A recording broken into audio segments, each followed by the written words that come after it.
How to turn off keyboard sounds on iPhone. To turn off keyboard sounds on your iPhone, follow these steps. Changing keyboard sound and doing modification is a very simple and easy process, so just follow along. Firstly, open Settings on your device. In Settings, scroll down and go to the option Sounds and Haptics. You should see this option under the option Notifications. Click on Sounds and Haptics.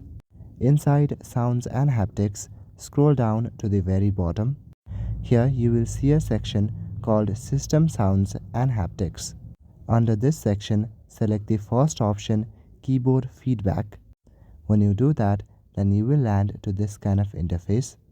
Now if you want to turn off keyboard sound, turn off the option for sound. To turn off, tap on the switch icon next to the sound option. So that is it for this video. I will see you in the next one. Thank you.